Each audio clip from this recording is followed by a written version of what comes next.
kita menundukkan kepala untuk berdoa.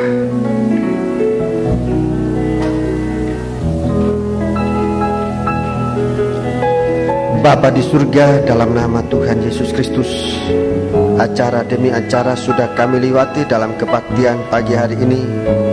Puji-pujian sudah dipersembahkan, kesaksian-kesaksian sudah dinaikkan. Banyak kekurangan kami dalam acara-acara ini, tapi mohon biarlah Roh-Mu yang suci memberikan kami pertolongan, ya Tuhan, agar di dalam segala sesuatu nama Engkau juga yang dipermuliakan. Terima kasih Bapa, terima kasih untuk kemurahan-Mu, untuk kemuliaan, untuk kasih sayang yang sudah Engkau curahkan bagi kami sekalian. Kebaktian kami akan kami lanjutkan, tapi kuasa-kuasa kegelapan, roh jahat yang mau mengganggu, menggoda kami saat pemberitaan firman-Mu, Tuhan, bersatu hati kami panggil nama Engkau buat usir dia.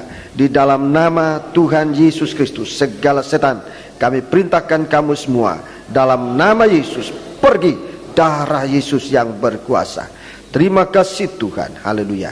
Segala puji hormat dipersembahkan bagi Dikau dalam nama Tuhan Yesus Kristus. Haleluya. Amin. Silakan duduk saudara-saudara.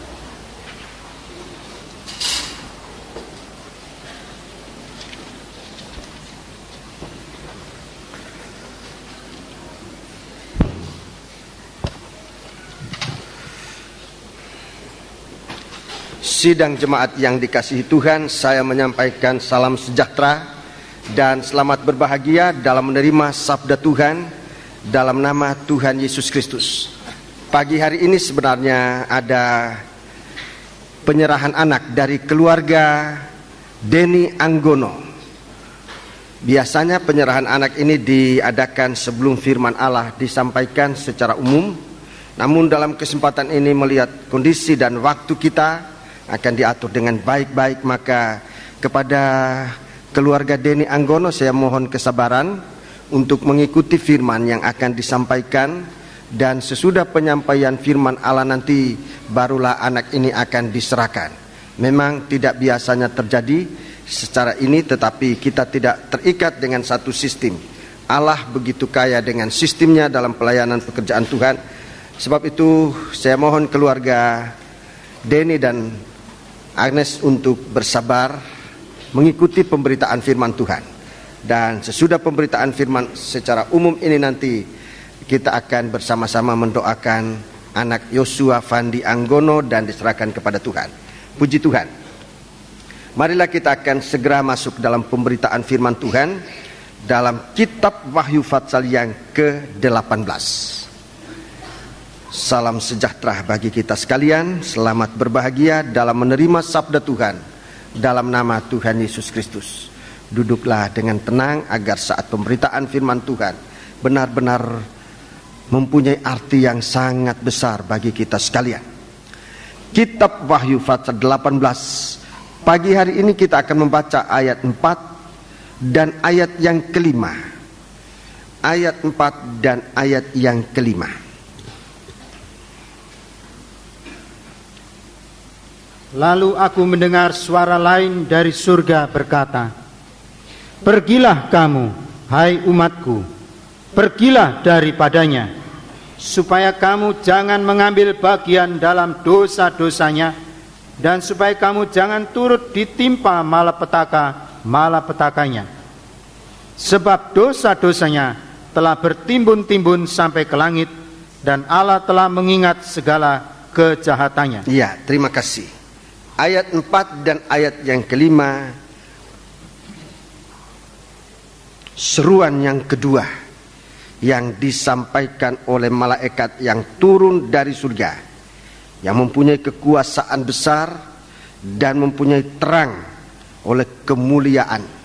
Kemuliaan ini tentunya kemuliaan dari Allah. Saya sudah menerangkan seruan yang pertama tentang kota Babel ini.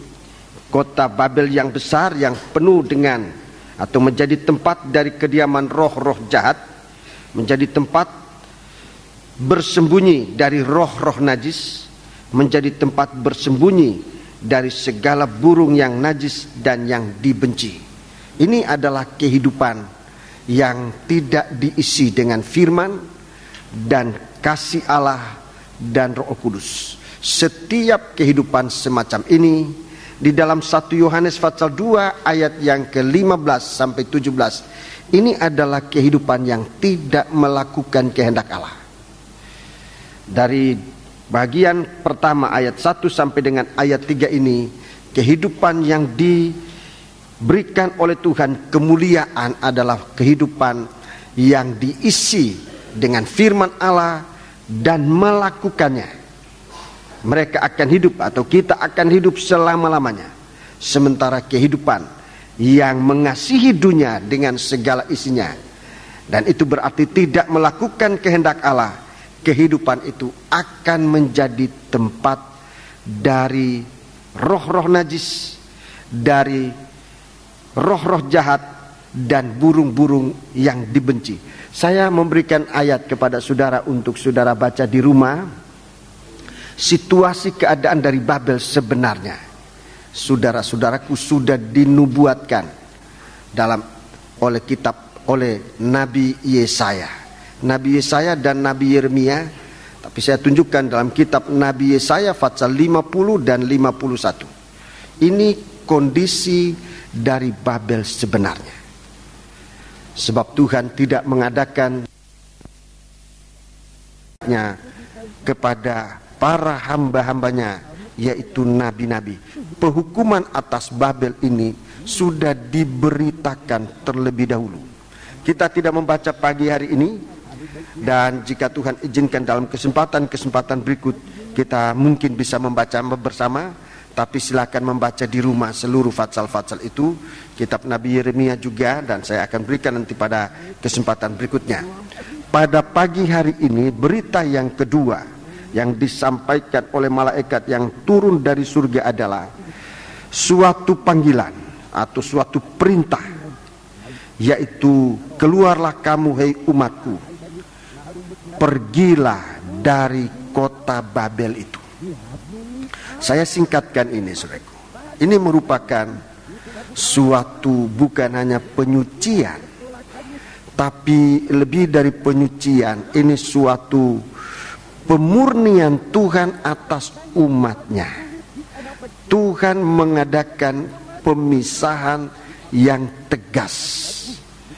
Tuhan mau memisahkan anak-anak Tuhan yang sungguh-sungguh pertama dari dunia ini, kedua dari kehidupan yang tidak melakukan kehendak Allah, kehidupan umat Tuhan yang tidak melakukan kehendak Allah. Memang pemisahan terjadi dua bahagian, dua tingkatan. Dulu saya sudah pernah singkatkan, saya sudah pernah sampaikan. Yang pertama, kita dipisahkan dari dunia ini, dari masyarakat umum di dunia ini.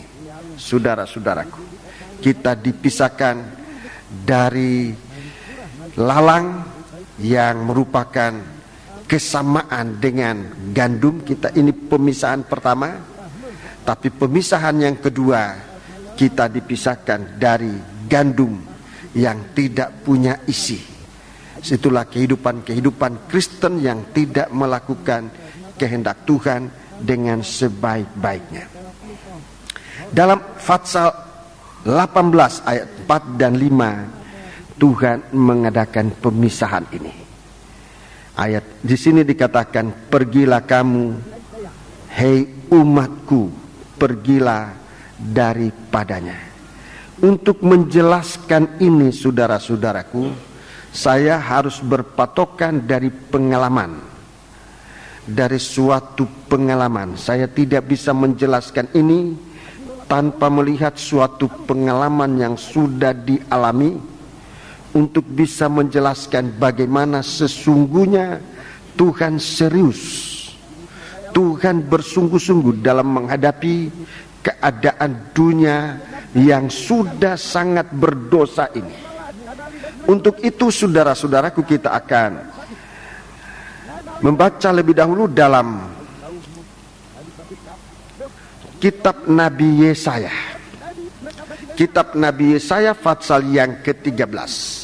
Dari dasar ini saya akan nanti mengambil suatu pengalaman, dan dari pengalaman ini saya akan menjelaskan bagaimana Tuhan bersungguh-sungguh dan serius untuk memisahkan kita di hari-hari ini.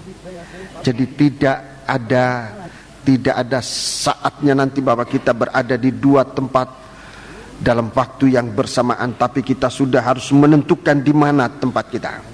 Mari, pasal yang ke-13. Yesaya pasal 13. Ayat yang ke-19. Pasal 13, Yesaya 13 ayat 19. Dan Babel yang permai di antara kerajaan-kerajaan. Iya, Babel ini yang nanti saudara-saudaraku merupakan gambaran keadaan bumi akhir zaman ini, disebut Babel. Babel yang besar. Di sini dikatakan Babel yang permai. Saudara lihat bagaimana dunia ini sangat diperindah. Dunia ini sangat diperindah. Kalau saudara ada di sini beberapa tahun yang lalu di kota Surabaya, saudara-saudaraku 20 tahun yang lalu dengan Surabaya sekarang, saudara melihat perbedaan sudah jauh sekali. Memang dunia sangat diperindah. Dunia sudah sangat diperindah. Ini situasi akhir dari Babel nanti. Ulangi ayat 19. Dan Babel yang permai di antara kerajaan-kerajaan. Ya, Babel yang permai di antara kerajaan-kerajaan. Perhiasan orang Kasdim yang megah. Ya, kemegahan di dalam kepermaian ini, di dalam keindahan ini terkandung kemegahan. Terus akan sama seperti Sodom dan Gomora. Sama seperti Sodom dan Gomora. Pada waktu Allah menunggang balikkannya. Ya. Jadi terima kasih. Di sini dikatakan bahwa keadaan Sodom, keadaan Babel akhir zaman itu sama dengan Sodom dan Gomora. Sama dengan keadaan Sodom dan Gomora pada waktu Allah menunggang balikannya. Saudara-saudaraku, kita mau perhatikan dengan sebaik-baiknya bagaimana Tuhan bekerja. Nah, untuk ini saudara-saudaraku, kita mempunyai pegangan sekarang dari pengalaman yang terjadi saat Sodom dan Gomora ditunggang balikan. Bagaimana Tuhan mengerjakan penyelamatan untuk umat Tuhan. Kita membuka dalam kitab Kejadian pasal 18 dan 19. Kitab Kejadian pasal 18 dan 19. Kalau kita mengambil contoh pengalaman dari umat Tuhan pasal 18 dan 19 kitab Kejadian, kita ada dasar Alkitab kebenaran. Kita tidak tepat-tepatkan, tetapi memang kejadiannya demikian nanti akan menjadi sama, saudara-saudaraku. Kondisi dunia ini dengan kondisi Sodom dan Gomora, dengan sistem penyelamatan yang Tuhan kerjakan, itu kita sudah harus bisa melihat, membaca dengan sebaik-baiknya. Mari kita membaca dalam kitab Kejadian pasal yang ke-18. Kitab Kejadian pasal yang ke-18. Jadi sesuatu hal yang diungkapkan oleh Tuhan lewat seorang yang mendapat kemurahan Tuhan. Itulah Ibrahim. Ibrahim mendapat kesempatan untuk melakukan apa yang terbaik untuk menolong umatnya. Mari kita membaca pasal yang ke-18 ayat 16. Lalu berangkatlah orang-orang itu dari situ dan memandang ke arah Sodom. Ya, memandang ke arah Sodom. Dan Abraham berjalan bersama-sama dengan mereka untuk mengantarkan mereka. Ya. Berpikirlah Tuhan, apakah aku akan menyembunyikan kepada Abraham apa yang hendak kulakukan Ya, ini? apakah aku akan menyembunyikan kepada Abraham? Abraham ini bapak orang percaya. Abraham ini bapaknya orang percaya. Apa aku akan menyembunyikan? 17. Berpikirlah Tuhan, apakah aku akan menyembunyikan kepada Abraham apa yang hendak kulakukan ini? Ayat 18. Bukankah sesungguhnya Abraham akan menjadi bangsa yang besar serta berkuasa, dan oleh dia segala bangsa di atas bumi akan mendapat berkat? Sebab aku telah memilih dia supaya diperintahkannya kepada anak-anaknya dan kepada keturunannya, supaya tetap hidup menurut jalan yang ditunjukkan Tuhan dengan melakukan kebenaran dan keadilan. Melakukan kebenaran dan keadilan, ini adalah perintah Tuhan. Terus, dan supaya Tuhan memenuhi kepada Abraham apa yang dijanjikannya kepadanya. ya, jadi memang kejadian-kejadian yang akan terjadi, saudara-saudaraku, saya singkatkan untuk menyampaikan kepada sidang jemaat, itu disampaikan oleh Tuhan dengan jelas lewat pemberitaan firman Tuhan kepada orang-orang percaya. Untuk praktek kita di hari-hari ini, saudara-saudaraku, bagaimana kita nanti akan menjadi selamat adalah bagaimana kita setia mendengarkan berita dari firman Allah. Sebab Tuhan memberikan perintah ini kepada Ibrahim sebelum Sodom dan Gomora akan dibinasakan. Lebih dahulu kepada Ibrahim sudah menjadi sasaran Tuhan, sasaran perhatian Tuhan. Ibrahim adalah orang yang dipercayakan untuk menerima berita. Dalam Amos pasal 3 ayat yang ke-7 dan 8 disebutkan Tuhan tidak mengadakan sesuatu sebelum ia menyampaikan kehendaknya kepada kepada hamba-hambanya, yaitu para nabi. Nabi menyampaikan ungkapan firman. Firman nubuat yang terbesar sekarang ini adalah pembukaan firman. Kalau kita memperhatikan pembukaan firman, dari dalam pembukaan firman kita bisa menyimak rencana Allah buat kehidupan kita, nomor satu. Kedua, rencana Allah buat apa yang akan terjadi di bumi yang jahat ini. Dan kita tidak harus binasa bersama-sama dengan dunia ini, tetapi Tuhan mau menyelamatkan kita. Ayat 20. Ayat yang ke-20.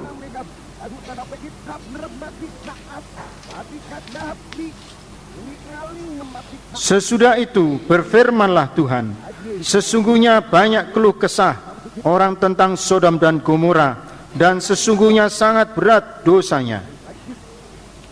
Terus, baiklah aku turun untuk melihat apakah benar-benar mereka telah berkelakuan seperti keluh kesah orang yang telah sampai kepadaku atau tidak. Aku hendak mengetahuinya. Aku hendak mengetahuinya. Jadi keadaan Sodom dan Gomora ini sudah begitu jelas, begitu nyata di hadapan Tuhan. Tapi Tuhan tidak gegabah untuk melakukan segala sesuatu. Dan Tuhan, saudara-saudaraku, harus turun ke bumi ini untuk melihat keadaan dari Sodom dan Gomora itu. Ayat ini diulangi kembali dalam kitab Wahyu pasal 18 ayat 4 dan ayat yang kelima, bahwa dosa dari Babel ini sudah bertimbun-timbun sampai ke langit. Jadi saudara-saudaraku, biarlah kita sekarang memperhatikan dimanapun kita berada, di kota manapun kita berada, di gereja manapun kita berada, saya ingin menyampaikan suatu berita dari Tuhan, yaitu perhatikan pemberitaan firman. Itu suatu suatu perkataan singkat tetapi berbobot untuk kita perhatikan. Sebab kalau kita memperhatikan firman, memperhatikan saat pemberitaan firman Allah, kita menjadi mengerti untuk tahu melakukan firman Allah. sesuai dengan pengertian kita dan keyakinan kita dengan tepat. Dan ini membuat kita nanti terluput dari segala bencana yang akan terjadi. Ibrahim lalu mengambil sikap doa syafaat. Dalam ayat yang ke-22, saudara-saudaraku, ayat yang ke-22, Ibrahim mengambil doa syafaat. Di hari-hari ini, doa ini kita naikkan, doa syafaat secara rantai kita sudah ikrarkan bersama. Dan mulai tanggal 9 yang lalu ya, tanggal 9 kita sudah ambil ikrar bersama untuk mengambil bagian dalam doa bahkan berpuasa. Selama lebih dari 60 hari kita berdoa bersama-sama. Setiap hari doa ini dinaikkan untuk keselamatan dunia ini. Ini doa syafaat. Ini sikap orang beriman. Ini sikap yang dibutuhkan oleh dunia sekarang ini. Banyak yang dirindukan, dibutuhkan oleh dunia di hari-hari ini. Tetapi berdoa syafaatlah, menyembah kepada Allah. Apa yang dilakukan oleh Ibrahim ini satu doa syafaat yang benar-benar bersungguh-sungguh, saudara-saudaraku. Dan doa ini didengar oleh Tuhan, diterima oleh Tuhan. Sampai pada permohonan yang terakhir masih didengar oleh Tuhan. Ibrahim tidak punya utang untuk orang-orang yang akan binasa ini, untuk orang Sodom dan Gomora. Ibrahim sudah mendoakan Sodom dan Gomora tidak henti-hentinya. Dari ayat 22, coba kita baca ayat 22. Lalu berpalinglah orang-orang itu dari situ dan berjalan ke Sodom. Ya. Tetapi Abraham masih tetap berdiri di hadapan Tuhan. Iya, terus Abraham datang mendekat dan berkata, apakah engkau akan melenyapkan orang benar bersama-sama dengan orang fasik? Bagaimana sekiranya ada 50 orang benar dalam kota itu? Apakah engkau akan melenyapkan tempat itu? Dan tidakkah engkau mengampuninya karena ke-50 orang benar yang ada di dalamnya itu? Jauhlah kiranya daripadamu untuk berbuat demikian, membunuh orang benar bersama-sama dengan orang fasik, sehingga orang benar itu seolah-olah sama dengan orang fasik. Jauhlah kiranya yang demikian daripadamu. Masakan hakim segenap bumi tidak menghukum dengan adil? Tuhan berfirman, jika aku dapati 50 orang benar dalam kota Sodom, aku akan mengampuni seluruh tempat itu karena mereka. Ya, terima kasih. Ini jawaban Tuhan. Ini jawaban Tuhan untuk pertama kali. Kalau saudara baca selanjutnya, 50 ini jawaban, ini doa pertama. Kalau ada 50, kemudian doa itu dijawab oleh Tuhan. Kalau saja ada 50 orang di Sodom dan Gomora, orang yang benar di Sodom dan Gomora, Tuhan tidak akan membinasakan Sodom dan Gomora. Kemudian yang kedua kali 45 ayat 28, kalau ada 45 orang itu pun diterima oleh Tuhan. Kemudian ayat 29, kalau ada 40 orang itu pun didengar oleh Tuhan. Kemudian ayat berikutnya ayat 30, kalau ada 30 orang di sana itu pun diselamatkan oleh Tuhan.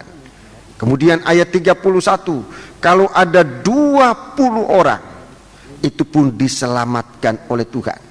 Dan yang terakhir ayat 32, kalau ada 10 orang itu pun diterima dan didengar oleh Tuhan.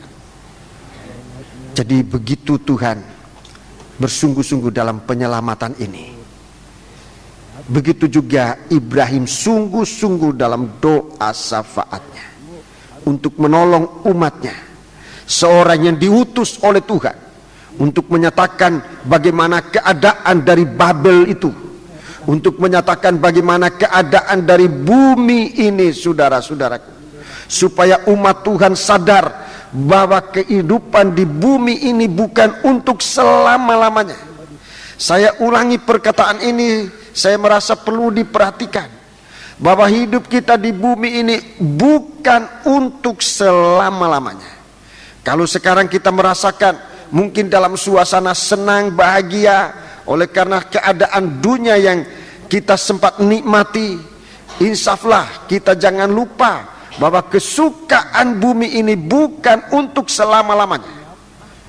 Kalaupun sekarang ini kita berada dalam keadaan menderita dan berbagai-bagai macam keadaan, kita pun tidak boleh harus putus asa seakan-akan kita akan terus menderita sampai selama-lamanya. Segala sesuatu yang ada di dunia ini sifatnya sementara. Kita mencari tempat negeri yang kekal, negeri yang damai. Di sana tempat yang harus kita cari. Saudara-saudaraku, di bumi ini ternyata dalam Fatsal 19 ternyata saudara-saudaraku di Sodom dan Gomora itu tidak cukup 10 orang yang hidup benar. Coba kita membaca Fatsal 19, kita membaca. Jadi Tuhan benar-benar memberikan kasih sayang nomor 1 dengan meluluskan doa dari sekian banyak penduduk Sodom dan Gomora. Kalau ada 10 orang saja yang benar, Sodom dan Gomora diselamatkan karena 10 orang itu. Itu bicara tentang kasih Allah. Lebih dahulu Tuhan menyatakan kasih-Nya kepada kita. Sekarang ini saat pencurahan kasih Allah. Dalam surat Roma dikatakan, di mana dosa bertambah-tambah, di situ kasih Allah juga bertambah-tambah. Kita sekarang sedang menerima pencurahan kasih Allah, di mana dosa bumi ini sudah begitu hebat. Dosa yang terjadi sekarang ini sudah berlipat kali ganda dibanding dengan dosa zaman Sodom dan Gomora. Sudah berlipat kali ganda. Saudara-saudaraku, di dalam kitab Nabi Yehezkiel pasal 16, kitab Nabi Yehezkiel pasal 16, di sana dikatakan bahwa di zaman Yehezkiel saja dosa Sodom dan Gomora itu sudah berlipat kali 2 kali lebih. Saudara, dosa masa itu di zaman Yehezkiel. Dosa itu sudah, dosa Sodom dan Gomora itu sudah berlipat ganda 2 kali. Bagaimana bahasanya itu? 2 kali ganda. Sudah 2 kali ganda lebih. Nah, dalam 2000 tahun, kurang lebih 3000 tahun ini, saudara-saudaraku, saudara bisa hitung perlipatan ganda dosa dari Babel sekarang ini. Sudah begitu hebat, begitu banyak sekali. Kemurahan Allah untuk kita sekarang ini, saudara-saudaraku, menjelang penghakiman atas bumi ini dinyatakan. Jadi Tuhan tidak akan salah dalam penghakimannya, sebab lebih dahulu Tuhan menyatakan kasih-Nya kepada manusia yang berdosa ini. Manusia yang harus dihukum.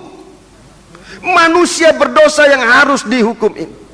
Kalau ia menerima berita dari Tuhan, berita keselamatan dari Tuhan, dan mau melepaskan diri, saudara-saudaraku, maka sama seperti Sodom dan Gomora, tidak perlu dibinasakan. Demikian juga bumi ini, yang saya tidak tahu sekarang berapa banyak Tuhan minta, berapa jumlah orang benar. Tapi yang saya tahu pasti, 1 orang benar. 1 orang benar. Saudara-saudaraku, itulah yang sekarang menahan sehingga hukuman ini belum jatuh. 1 orang benar. Siapa yang 1 ini? 1 ini adalah tubuhnya Kristus, yang terdiri dari sekian banyak orang percaya, merupakan mempelai wanita Tuhan. Dia adalah tubuh Kristus. Selama tubuh Kristus, selama gereja Tuhan yang terdiri dari orang-orang percaya masih ada di bumi ini, saudara-saudaraku. Dialah yang akan menahan hukuman Allah yang jatuh atas bumi ini. Segera sesudah orang-orang percaya ini disingkirkan, diangkat oleh Tuhan, bumi ini akan menerima hukuman. Semoga saya masih bisa menerangkan sebentar, tapi saya mau tunjukkan Tuhan sekarang dengan keadilannya. Ayat 12, Fatsal 19 ayat 12. Jadi dengan 10 orang Tuhan sudah menyatakan kemurahan. Dengan 10 orang Tuhan menyatakan kemurahannya. Sekarang dihitung berapa orang. Ayat 12. Ayat yang ke-12. Dalam ayat 1 sampai dengan ayat 11, Tuhan melihat bagaimana orang di Sodom dan Gomora itu benar-benar berbuat jahat. Hatinya buta. Seperti dalam Roma pasal 1 itu. Hatinya bebal, dibutakan. Pikirannya yang jahat menjadi pikiran yang terkutuk, saudara-saudaraku, untuk menerima hukuman Allah. Mari kita membaca ayat 12. Lalu kedua orang itu berkata kepada Lot, siapakah kaummu yang ada di sini lagi? Menantu atau anakmu laki-laki, anakmu perempuan, atau siapa saja kaummu di kota ini? Bawalah mereka keluar dari tempat ini, sebab kami akan memusnahkan tempat ini, karena banyak keluh kesah orang tentang kota ini di hadapan Tuhan. Sebab itulah Tuhan mengutus kami untuk memusnahkannya. Iya, banyak keluh kesah, banyak keluh kesah orang hari-hari ini. Banyak keluh kesah. Saya tidak usah menyuarakan dari sini, saudara-saudaraku. Saudara bisa mendengar di jalan-jalan, di pasar-pasar, bisa membaca di koran-koran, bisa mendengar di radio, bisa melihat di TV bagaimana keluh kesah orang tentang dunia kita sekarang ini. Belum dunia luar negeri kita ini, baru kita di Surabaya sini saja. Bagaimana keluh kesah.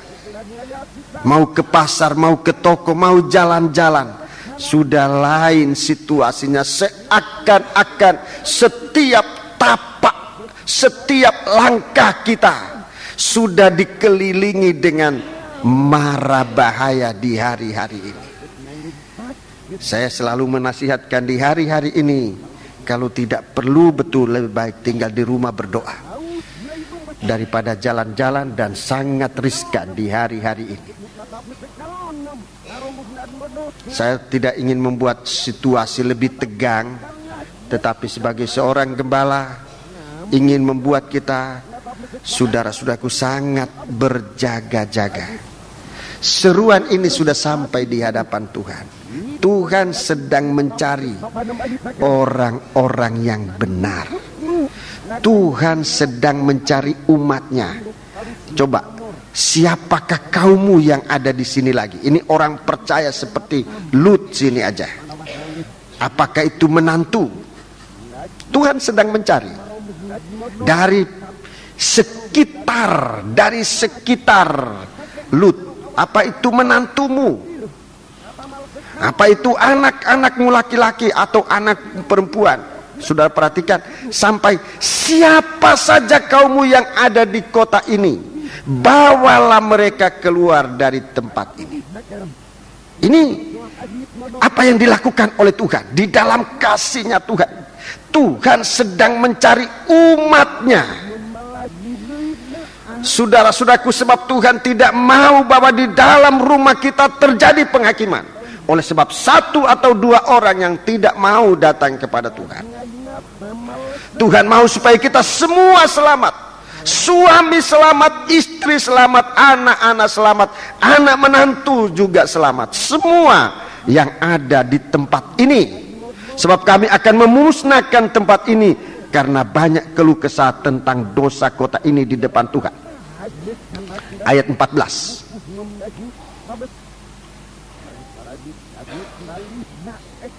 Ayat 14. Keluarlah Lot, lalu berbicara dengan kedua bakal menantunya. Ya, ini belum menantu, baru bakal. baru calon menantunya. Terus yang akan kawin dengan kedua anaknya perempuan, katanya, ya, bangunlah, keluarlah dari tempat ini, sebab Tuhan akan memusnahkan kota ini. Ini belum menantu, baru calon menantu sudah tidak dengar-dengaran. Kalau saya kira-kira saya langsung afkir ini. Bikin susah saya nanti ini. Baru calon sudah tidak dengar-dengaran. Jadi kalau ada orang semacam ini mau, ini kaum muda perhatikan, saya tidak suruh kawin, tidak suruh cari-cari juga, tapi Tuhan katakan ini seperti Lut ini mau datang ke sini, bertobat dulu, jangan tidak bertobat datang, bertobat dulu. Ini intinya begitu, bertobat dulu. Nanti susah, bertobat dulu. Keluarlah, sebab Allah akan memusnahkan. Bangunlah, sebab Tuhan akan memusnahkan kota ini. Terus, tetapi dipandang oleh kedua bakal menantunya itu sebagai orang yang berolok-olok saja. Berita keselamatan diremehkan. Kalau sekarang meremehkan berita keselamatan, memperolok-olokkan keselamatan, nanti akan menderita sungguh-sungguh, tidak berolok-olok. Kalau berita keselamatan diperolok-olokkan, akibatnya akan menderita sungguh-sungguh, bukan berolok-olok. Penderitaannya menjadi sungguh-sungguh. Itu sebabnya, saudara-saudaraku, biar kita sungguh-sungguh menerima berita keselamatan. Selamat ditawarkan oleh Tuhan dengan tanpa bayar dari kita, sebab Tuhan sendiri yang memberikan kita keselamatan ini. Kita hanya mau menerima saja, menerima keselamatan. Tetapi orang di zaman itu, kedua menantu ini, kedua bakal menantu ini tidak menerima. Ayat 15. Ayat 15. Ketika fajar telah menyingsing, Ya. kedua malaikat itu mendesak Lot. Ya, fajar menyingsing. Kalau saudara ingat kembali dalam Wahyu 8, bumi ini menerangi seluruh permukaan bumi ini. Ini fajar yang menyingsing.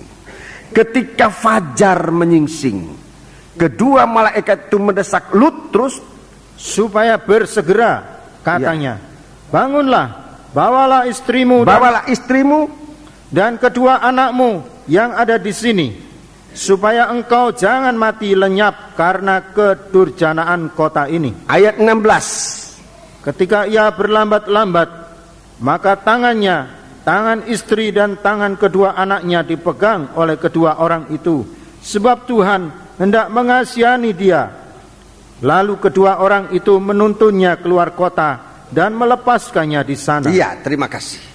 Jadi setelah dihitung, ternyata hanya satu, Lut, kedua istrinya, dan dua anaknya, hanya 4 orang. Tidak sampai 10. Begitu sedikit orang yang benar begitu banyak orang yang jahat di Sodom dan Gomora, hanya sedikit orang yang benar. Hanya 4 orang. Dari 4 orang ini, saudara-saudaraku, ternyata dalam ayat yang berikutnya, coba kita baca. Ayat yang ke-26. Tetapi istri Lot yang berjalan mengikutinya menoleh ke belakang lalu menjadi tiang garam. Iya. Jadi dari 4 orang ini masih gugur 1. Tinggal 3 orang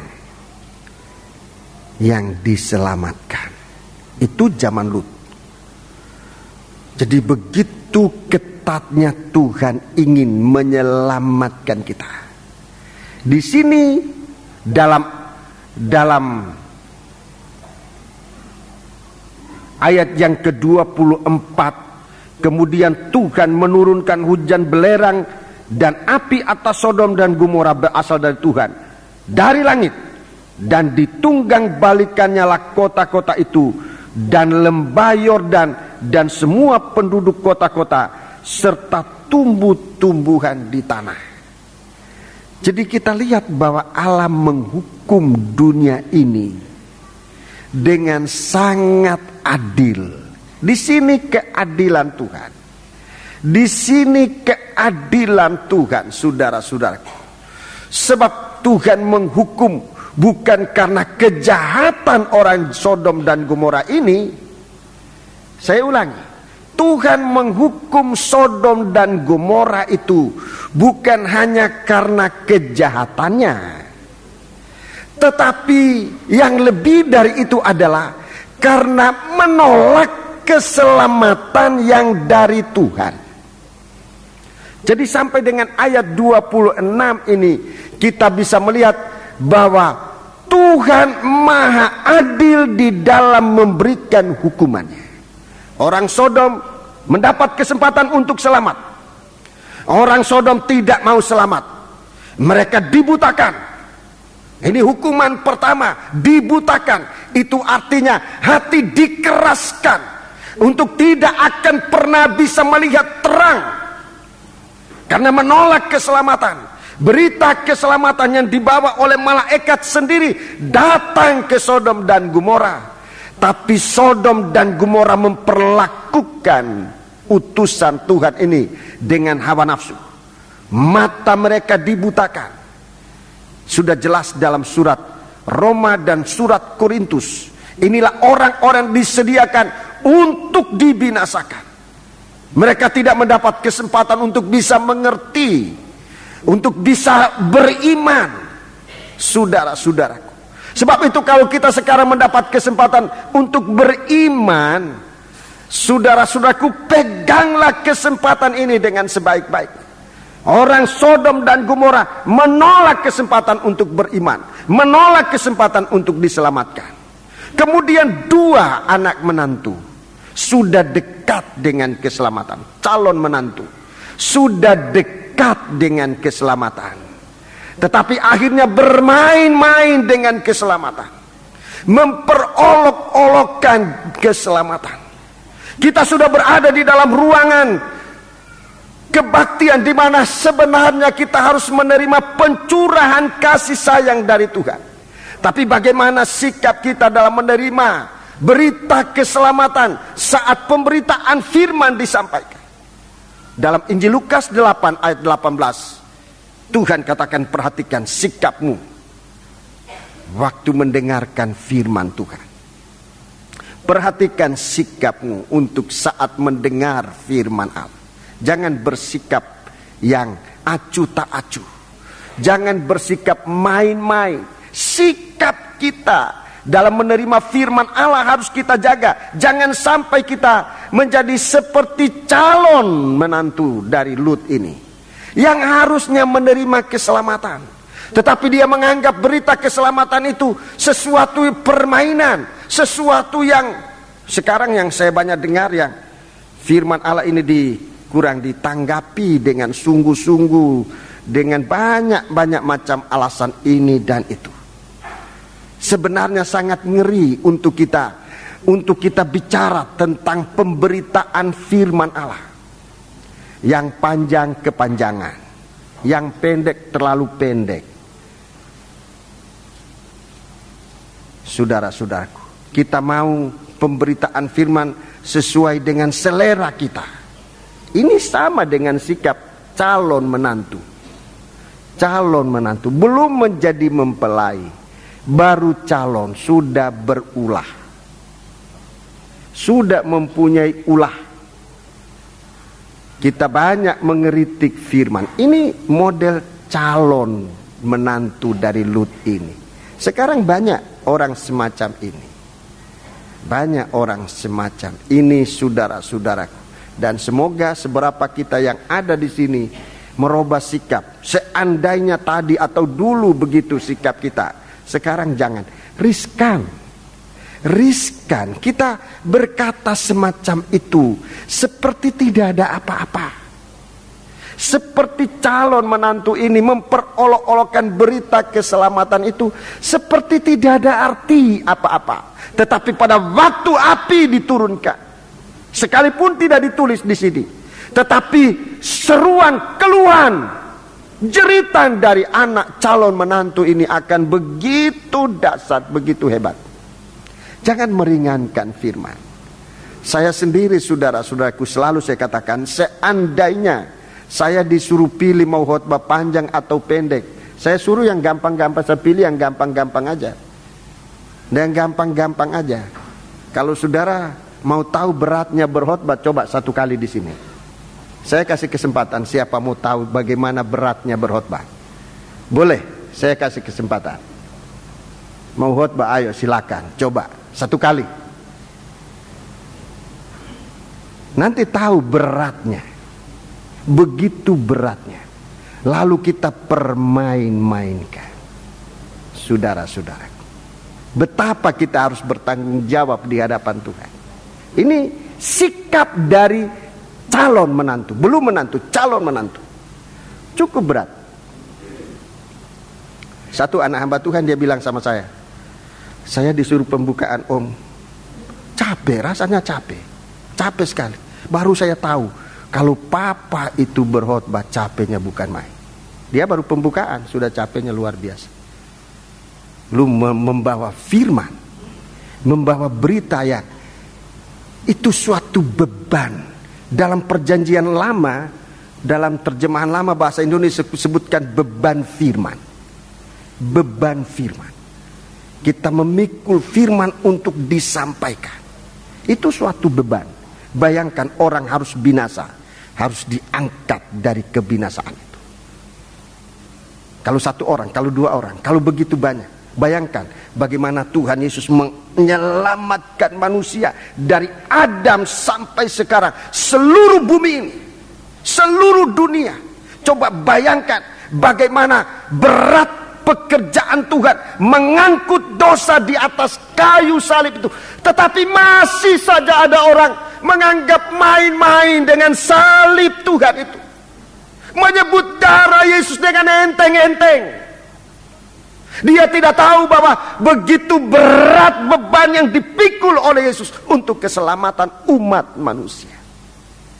Saudara-saudara, kita lihat ini satu model. Tuhan menghukum dua calon menantu dari Lut. Yang ketiga, kita lihat istri Lut. Istri Lut ini sebetulnya sudah meninggalkan Sodom dan Gomora. Saya sebut saja sudah separuh selamat. Dia tidak kena api. Dia sudah diselamatkan. Dalam tahap pertama dia sudah diselamatkan. Tapi ia menoleh ke belakang. Dia gugur. Dia menjadi tiang garam. Saudara-saudaraku, keselamatan tidak sempurna, tidak setia dalam mengikuti Tuhan, dalam keselamatan yang Tuhan kerjakan. Akhirnya dia menjadi tiang garam, menjadi tiang garam sampai sekarang ini sudah. Tetapi istri Lot yang berjalan mengikutinya menoleh ke belakang, lalu menjadi tiang garam. Saudara-saudara yang pernah ke mana itu, ada di sana, pernah lihat? Ada istri Lut, tiang garamnya. Sampai ke sana enggak? Fotonya aja, iya. Kalau ada fotonya berarti ada. Tiang garam menjadi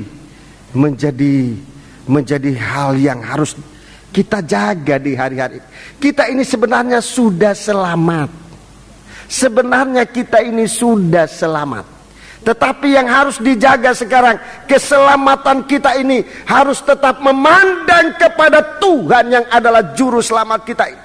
Tuhan tidak izinkan kita menoleh ke belakang seperti apa yang dikerjakan oleh istri Lut ini. Tetapi berapa banyak kali kita menoleh ke belakang tanpa kita sadari. Dan menolehnya tidak tanggung-tanggung. Ada yang menoleh ke belakang 2 tahun. 2 tahun kemana 2 tahun? Sedang menoleh ke belakang.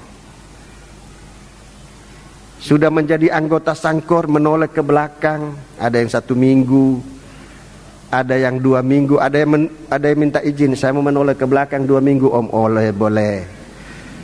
Cuma hati saya, kalau Tuhan datang sebelum 2 minggu ini, kayak apa ini orang ini? Jadi saya sebagai gembala berat juga. Saudara pamit itu cukup berat. Om, saya mau menoleh ke belakang. Boleh, tapi beban.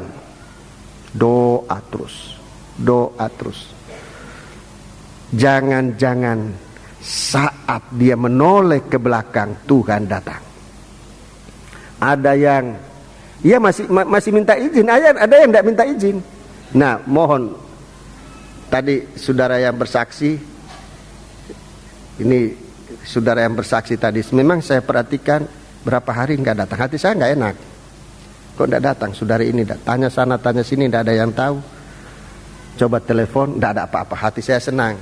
Tapi dia tadi baru ngaku. Sebenarnya ada apa-apa. Hatinya gembala itu bisa rasa. Sekalipun tidak semua, tapi satu-satu waktu saya bisa merasa apa yang terjadi dengan domba ini. Apa yang terjadi. Itu sebabnya saya minta, memang dalam kondisi jemaat yang banyak semacam ini, saya tidak mampu untuk besuk dari rumah ke rumah. Sudah jelas saya tidak mampu. Mohon pengertian saudara-saudara. Sudah jelas saya tidak mampu besuk dari rumah ke rumah di hari-hari ini. Tapi tim kita ada. Tapi apa yang ada pada saya adalah formulir saudara-saudara yang saudara isi. Formulir itu di dalam formulir itu ada alamat saudara, ada telepon. Dan dari situ saya banyak dibantu untuk mengecek bagaimana keadaan saudara. Itu hatinya gembala begitu. Banyak kali saya duduk, saudara datang masuk, saya lihat semua duduk seperti melihat domba-domba di padang. Begitu masuk, senang lihat, duduk langsung sembahyang. Ada yang buka Alkitab baca. Seperti domba di padang. Coba lihat domba di padang. Saya tidak samakan sudah dengan domba-domba. Seperti domba. Coba lihat domba-domba. Kalau dia sudah di padang, dia tunduk terus makan. Nggak ada yang main tanduk-tandukan, nggak ada. Kalau dia tidak di padang, di situ dia main tanduk-tandukan itu. Dia nanduk sana, nanduk sini. Tapi kalau dia berada di padang, dia nunduk, dia makan rumput. Dia dipelihara dengan baik. Nah, saya memikirkan, kalau domba ini tidak masuk di mana dia, jangan-jangan dia berlaga. Ya, kalau dengan domba, kalau dengan kambing, kalau dengan singa, kalau dengan harimau, bagaimana keadaannya ini? Nah, itu gembala. Di tempat saya di situ itu untuk bukan mau tinggi-tinggian di situ itu bukan. Tapi dari situ saya bisa melihat saudara-saudara, lewat TV juga saya bisa melihat keadaan saudara-saudara bagaimana. Ini jangan sampai ada yang menoleh ke belakang. Tapi sungguh-sungguh memandang kepada keselamatan yang semakin dekat ini. Sebab untuk berlambat-lambatan aja Tuhan gak mau. Tuhan lihat Lut ini mau berlambat-lambatan, Tuhan pegang tangannya, cepat. Pekerjaan penyucian, pemurnian ini akan berlaku begitu cepat, saudara-saudara. Hari-hari ini mungkin sudah merupakan saat-saat penyucian. Tuhan mau memilih orang-orangnya. Tuhan memanggil orangnya. Tuhan memilih orang-orangnya yang setia.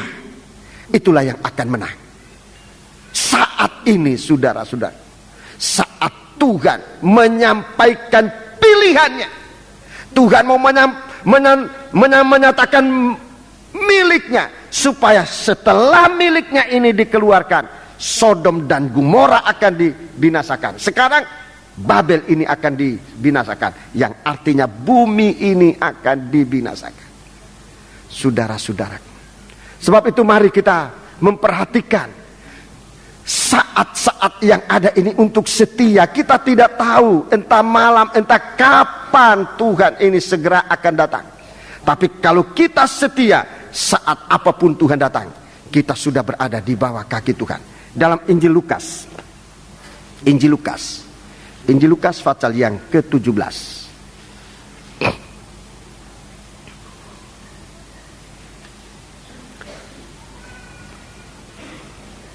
Injil Lukas pasal yang ke-13. Pasal 17. Ayat 32. Ingatlah akan istri Lot. Ingatlah akan istri Lut.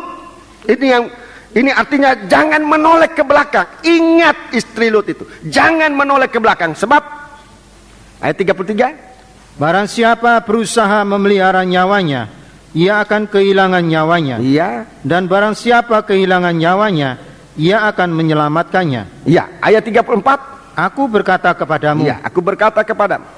Pada malam itu ada 2 orang di atas satu tempat tidur. Iya, ada 2 orang di atas satu tempat tidur. Yang 2 orang di atas tempat tidur ini sudah hubungan yang terdekat, suami dan istri. Bisa saja 2 sahabat, tetapi yang paling banyak berada di satu tempat tidur adalah suami istri. Ada 2 orang di atas satu tempat tidur. Terus yang seorang akan dibawa, yang seorang akan diangkat, dan yang lain akan ditinggalkan. Jadi begitu ketatnya pemilihan ini. Yang seorang diangkat, seorang ditinggalkan. Terus ada 2 orang perempuan bersama-sama menghilang. Ada 2 orang bersama-sama menghilang. Yang seorang akan dibawa dan yang lain akan ditinggalkan. Ya, perhatian kita saat pemberitaan firman, saat menghilang, saat menggiling, adalah saat kebaktian, saat menerima firman, sama-sama menerima firman, sama-sama duduk dalam satu ruangan gereja, mungkin sebangku, tetapi sikapnya lain. Sikapnya lain. Yang seorang diangkat, yang seorang tidak. Itu sebabnya bagaimana kita di dalam gereja, dalam mendengarkan firman, saat kita menghilang ini, ibadah kita, saat kita berbakti kepada Tuhan, bagaimana kesungguhan kita mendengar firman, sungguh-sungguhnya kita memperhatikan pemberitaan firman, memperhatikan kesaksian. Banyak kali kesaksian kita tidak perhatikan. Kalau kesaksian kita anggap remeh, padahal kesaksian itu menceritakan tentang kuasa Allah. Kita mau kuasa Allah, tetapi saat kuasa Allah dipamerkan, kita tidak mau. Sehingga di waktu saatnya kita butuh kuasa Allah, kita tidak dapat. Sebab waktu kuasa Allah ditampilkan saat kesaksian, saat nyanyian, itu kuasa Allah sedang ditampilkan. Sikap kita tidak sungguh-sungguh di dalam ibadah. Banyak kali nyanyian ini kita anggap acara nomor 2, nomor 3. Waktu nyanyi kita jalan sana sini dan sebagainya. Kita tidak tahu bahwa sementara orang menyanyi itu, mereka memberitakan tentang kuasa Allah. Sementara orang bersaksi itu, mereka sedang memberitakan kuasa Allah, memberitakan tentang kemuliaan Allah. Itu sebabnya saudara yang menyanyi, nyanyi sungguh-sungguh, saudara-saudaraku. Saudara yang bersaksi, bersaksi sungguh-sungguh.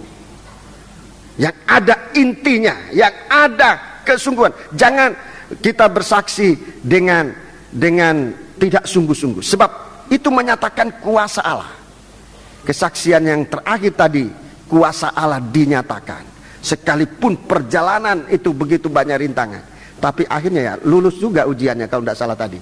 Bagaimana saudara yang bersaksi tadi? Lulus kalau saya tidak salah dengar dari atas tadi itu. Lulus ujian. Banyak. Ini kuasa Allah. Kuasa Allah. Saat mendengar itu, kalau kita melibatkan diri dalam kuasa kesaksian itu, kita juga bisa mengalami kuasa Allah di saat kita ditempel dengan berbagai masalah. Kuasa Allah itu bisa berlaku. Sebab itu seringkali saya nasihatkan kepada saudara-saudara dalam percobaan, dalam apa, masuk dalam kebaktian. Aku tidak bisa konsentrasi, percobaan aku berat. Saya tidak bicara soal konsentrasi. Datang, duduk dalam kebaktian. Sebab pengaruh kuasa Allah ini, saudara-saudara, dia menguasai kita. Dia yang nanti akan memberikan kita konsentrasi. Dia nanti akan memberikan kita kemampuan untuk mengerti firman. Kuasa Allah itu. Kalau tidak mengerti tambah berada di luar, kapan bisa ngertinya firman Allah itu? Berada dalam ruangan. Sebab pengaruh kuasa Allah dalam kebaktian itu kita bisa terima. Kalau tidak dengan kuping kita, dengan mata kita. Kalau tidak dengan mata kita, dengan ujung rambut kita ini pun bisa merupakan antena yang bisa menerima kuasa Allah masuk di dalam hati kita. Satu waktu kita rasa kuasa Allah bekerja dalam kita. Setiap pori-pori kita ini bisa menerima kuasa firman Allah dalam kita. Untuk satu waktu kita bisa melihat pekerjaan dari kuasa Allah. Itu sebabnya di sini dikatakan ada dua orang perempuan bersama-sama menghilang, yang seorang akan dibawa dan yang lain akan ditinggalkan. Siapa yang ditinggalkan? Yang tidak mau menggunakan kesempatan untuk menerima kuasa Allah, firman Allah. Banyak acara dalam kebaktian-kebaktian, tidak ada satu acara itu dilepaskan oleh Tuhan dari kuasanya. Setiap acara sampai pada pemberkatan terakhir. Saudara-saudaraku, ayat 36. Ayat 36. Kalau ada dua orang di ladang, yang seorang akan dibawa dan yang lain akan ditinggalkan. Iya, di ladang ini sedang melayani. Ladang ini tentang kegiatan, pekerjaan. Saya singkatkan melayani. Jadi coba sudah lihat, mulai Tuhan koreksi kita secara pribadi. Nikah kita, ibadah kita, sampai dengan pelayanan kita, saudara. Bagaimana kesungguhan kita ini. Jadi mulai dari ayat 32 tadi, lihat istri Lut, ini pribadi, ya, secara pribadi. Lut ini berusaha untuk menyelamatkan nyawanya sendiri. Ia kehilangan. Bagaimana sikap kita secara pribadi, penyerahan hidup kita kepada Tuhan. Nanti kita akan menyerahkan seorang anak kecil. Penyerahan ini suatu kebutuhan secara pribadi. Menyerahkan diri kepada Tuhan. Ada dua orang perempuan, ada dua orang di tempat tidur. Ini nikah. Ya. Ayat 35, ada dua orang perempuan menghilang. Ini ibadah. Yang keempat, ada dua orang di ladang. Ini pelayanan. Ini perhatikan sikap-sikap kita kepada Tuhan. Secara pribadi, sikap kita dalam nikah, sikap kita dalam ibadah, sikap kita dalam pelayanan kepada Tuhan. Ini sedang diperiksa oleh Tuhan. Harus keluar, jangan dipengaruhi oleh Sodom dan Gomora. Istri Lut dipengaruhi oleh Sodom dan Gomora. Saudara-saudaraku, nikah kita juga begitu. Bagaimana dalam nikah kita ini diserahkan sungguh-sungguh kepada Tuhan atau tidak? Itu sebabnya nikah saya, saudara-saudaraku, sebagai gembala sudah sejak dulu mengambil kesimpulan, ketetapan dalam hati saya. Untuk nikah harus saya layani sungguh-sungguh. Selama saya masih dikasih oleh Tuhan kekuatan, kecuali sakit dan memang tidak bisa, ya saya mohon kemurahan Tuhan supaya setiap kali ada orang nikah itu saya dikasih oleh Tuhan kekuatan untuk bisa melayani. Dan saya akan sangat berduka cita kalau saya melayani nikah dengan tidak sepenuh tenaga. Banyak kali di tengah-tengah kesibukan saya, sehingga sering saya katakan kalau hari Sabtu, apalagi hari Minggu, kalau hari Sabtu itu saya punya kemampuan itu hanya kira-kira 25%. Hanya 20%. Sebab saya di tengah-tengah kesibukan untuk mempersiapkan berapa banyak khotbah. Mulai hari Kamis, Jumat, Sabtu, Minggu 2 kali 5. Kalau saya harus melayani lagi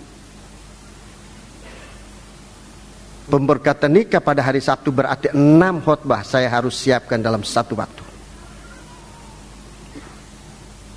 Itu sebabnya saya minta hari Rebu. Hari Rebu itu saya tidak ada pelayanan lain. Hanya hari Rebu itu satu-satunya itu. Jadi saya mau full.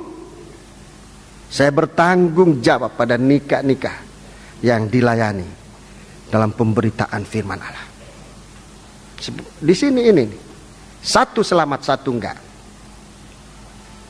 Dalam ibadah, Itu sebabnya saya tidak berhenti mengatakan, perhatikan. Mulai dari doa pembukaan, ada kesaksian, ada nyanyian, ada firman Allah, ada sampai doa terakhir. Sebab ini saudara, kita sudah menghilang, tetapi nanti pada akhirnya dikatakan tidak terangkat, tidak dipilih oleh Tuhan. Betapa kita sudah membuang-buang tenaga. Kita sudah di ladang, kita sudah berada di ladang, sudah bekerja di ladang dalam pelayanan. Tetapi Tuhan ingin lihat bagaimana sikap kita untuk tidak terpengaruh dengan dunia ini, tapi satu pelayanan sungguh-sungguh. Ini saya sampaikan. Sebab itu Tuhan mau jadikan kita ini satu kesatuan tubuh Kristus. Di dalam surat 2 Tesalonika 2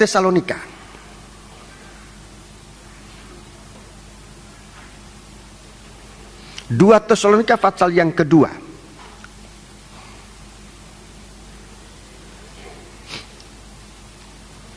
Ayat yang ketiga. Atau ayat 2 mulai. Supaya kamu jangan lekas bingung dan gelisah, baik oleh ilham roh maupun oleh pemberitaan atau surat yang dikatakan dari kami, seolah-olah hari Tuhan telah tiba. 3. Janganlah kamu memberi dirimu disesatkan orang dengan cara yang bagaimanapun juga, sebab sebelum hari itu haruslah datang dahulu murtad, dan haruslah dinyatakan dahulu manusia durhaka yang harus binasa. Ya, jadi sebelum dinyatakan yang binasa-binasa ini dulu, mulai dari Sodom, istri Lut, anak menantu dan sebagainya yang harus dibinasakan. Tuhan mau nyatakan hukuman itu secara adil. Tadi saya katakan Tuhan mau menyatakan secara adil-adilnya Tuhan bahwa manusia yang dihukum ini adalah manusia yang menolak kemurahan Allah. Seperti orang Sodom dan Gomora, bukan hanya dosa tapi menolak kesempatan untuk selamat. Anak menantu menolak kesempatan untuk selamat. Istri Lot mengabaikan, meringankan kesempatan untuk selamat. Semua mereka dihukum bukan karena Allah itu jahat, tetapi Allah sudah memberikan peringatan kepada istri Lut. Sudah diperingati jangan menoleh ke belakang, dia menoleh ke belakang. Semua Tuhan sudah peringatkan, sehingga kalau terjadi sesuatu hal, Allah melakukan itu bukan karena ia jahat, tetapi karena Allah ini baik. Allah ini penuh kasih sayang dan kemurahan, sehingga dia harus menghukum orang yang berbuat, yang meringankan kemurahan Allah. Ini keadilan. Jadi keadilan itu adalah hukuman atas orang yang meringankan, yang menolak, yang tidak mau menerima kemurahan Allah. Ini keadilannya Tuhan. Baca terus. Yaitu lawan yang meninggikan diri di atas segala yang disebut. Iya, ini manusia durhaka harus dibinasakan, yaitu lawan. Ini lawan yang meninggikan diri di atas segala yang disebut atau yang disembah sebagai Allah. Iya. Bahkan ia duduk di bait Allah dan mau menyatakan diri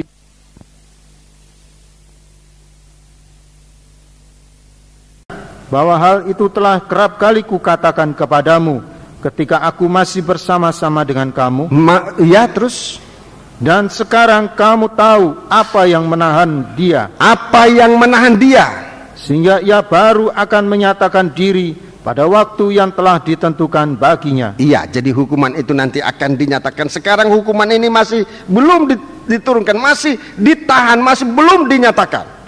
Terus, karena secara rahasia kedurhakaan telah mulai bekerja. Iya, rahasia kedurhakaan mulai bekerja.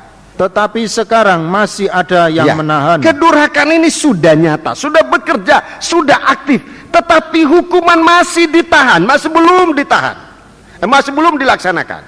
Masih ada yang menahan. Rahasia kedurhakaan ini sudah mulai dinyatakan, sudah mulai dibukakan. Coba saudara lihat, tidak usah saya sebutkan. Saudara lihat saja bagaimana kedurhakaan ini sudah beraksi. Sekarang kamu tahu, karena secara rahasia kedurhakaan telah mulai bekerja, tetapi sekarang masih ada yang menahan hukumannya. Itu harusnya demikian. Masih ada yang menahan hukumannya. Terus, kalau yang menahannya itu telah disingkirkan, kalau yang menahan hukuman itu telah disingkirkan, pada waktu itulah si pendurhaka baru akan menyatakan dirinya. Tetapi Tuhan Yesus akan membunuhnya dengan nafas mulutnya dan akan memusnahkannya kalau ia datang kembali. Iya, terima kasih. Kalau yang menahan ini sudah diangkat, baru si pendurhaka itu akan menerima hukumannya. Siapa yang menahan? Siapa yang menahan? Dulu di zaman Sodom dan Gomora, yang menahan api belum turun dari langit, yaitu Lut, istri dan anak-anaknya 2. Jadi 4 orang. Itulah yang menahan.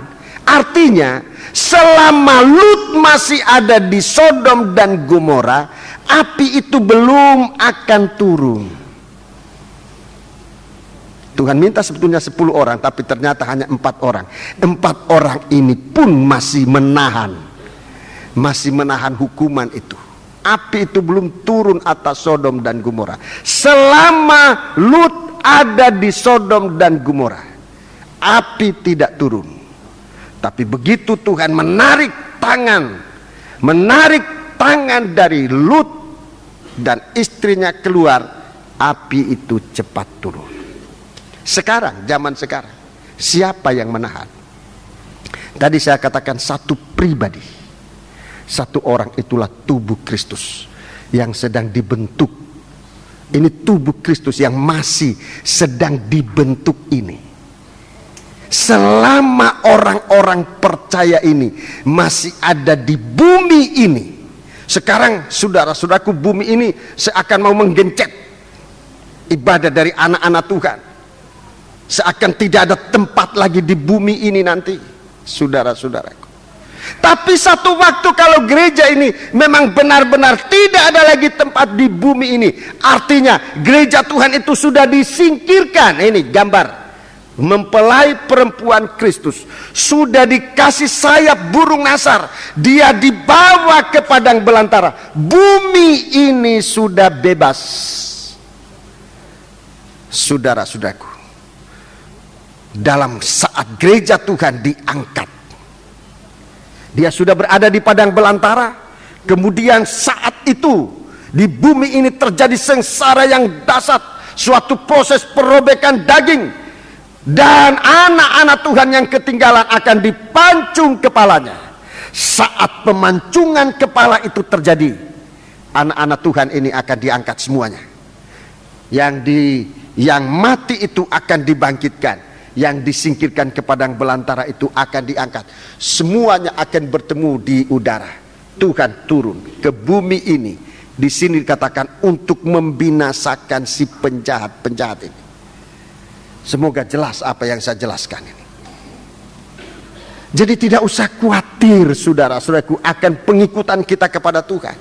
Pengikutan kita kepada Tuhan dijamin oleh Tuhan dengan keselamatan ini. Kalau kita nyatanya, saudara-saudaraku, dengan doa penyembahan kita meningkat sampai daging tidak bersuara, kita disingkirkan lebih dahulu di padang belantara. Kemudian kalau memang doa kita belum sampai menekan daging ini masih bersuara, saudara-saudaraku, diizinkan mengalami sengsara sampai kita menyadari. Asal dalam sengsara itu kita tidak tidak menyangkal Tuhan, pedang akan kena, kepala dipancung, tetapi maut tidak berkuasa. Artinya begitu mati kita dibawa oleh Tuhan, kita akan dibangkitkan saat Dia datang, dan kita bertemu di udara bersama dengan orang-orang, bersama dengan kita yang sudah disingkirkan ke padang belantara.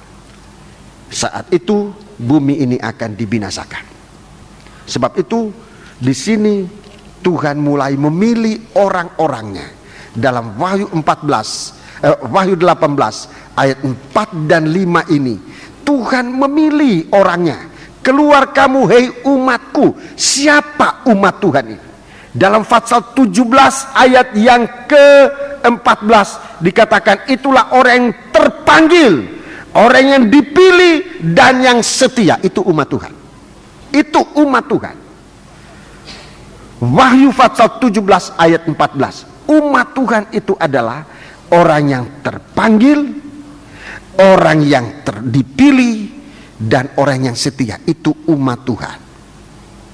Itu disingkirkan dari hukuman yang akan jatuh atas Sodom dan atas, dulu Sodom dan Gomora, tapi nanti atas Babel. Sekarang atas bumi ini, ya, atas bumi kita ini. Sebab itu biarlah kita bersiap, kita berhati-hati supaya jangan keadaan dunia ini dapat menguasai kita sekalian. Puji Tuhan. Saya tidak akan perpanjang firman Tuhan. Kita akan bersama-sama menyerahkan diri kita kepada Tuhan untuk menjadi milik Tuhan. Saya mengundang keluarga Dani Anggono. Keluarga Dani Anggono untuk membawa.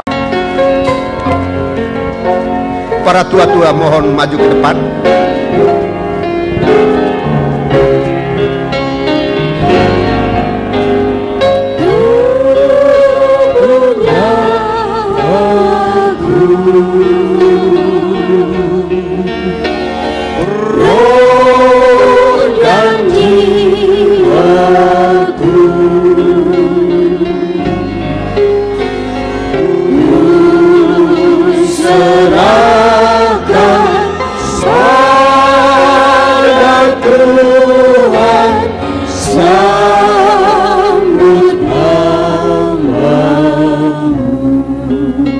Perkenalkan anak ini di hadapan sidang jemaat dan di hadapan Tuhan.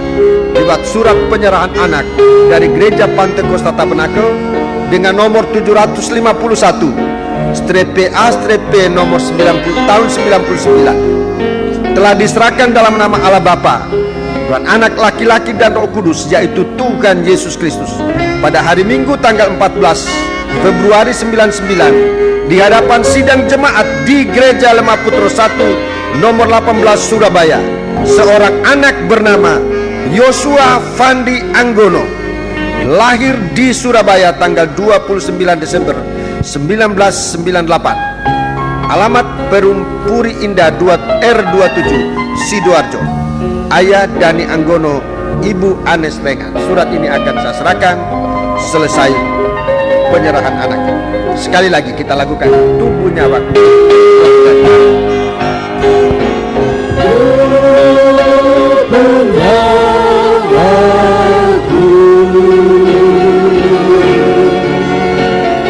Roh dan jiwaku. Haleluya.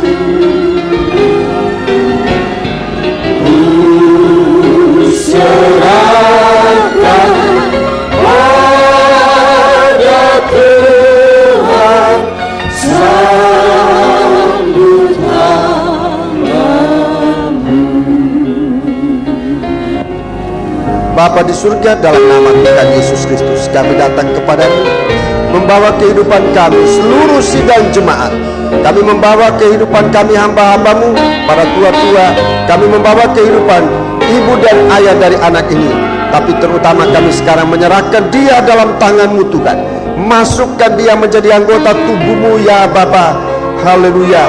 Di dalam perkembangan hidupnya secara jasmani, juga masuk dalam pembangunan tubuh-Mu. Kami doakan, mohon kemurahan-Mu Tuhan.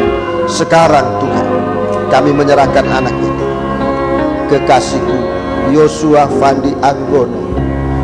Kami serahkan Engkau dalam tangan Tuhan, di dalam nama Allah Bapa, Anak laki-laki dan Roh Kudus, yaitu Tuhan Yesus Kristus. Engkau hidup di dalamnya, menjadi anggota tubuh Kristus yang akan disempurnakan bersama seluruh umat Tuhan yang ada di bumi, untuk dapat menyambut kedatangan Tuhan sebagai kepala untuk memelihara kita selama-lamanya. Tuhan menyertai engkau, Tuhan menyelamatkan engkau, Tuhan memelihara engkau dengan kasih sayangnya. Dalam nama Tuhan Yesus Kristus. Haleluya. Amin. Mari kita duduk saudara-saudaraku.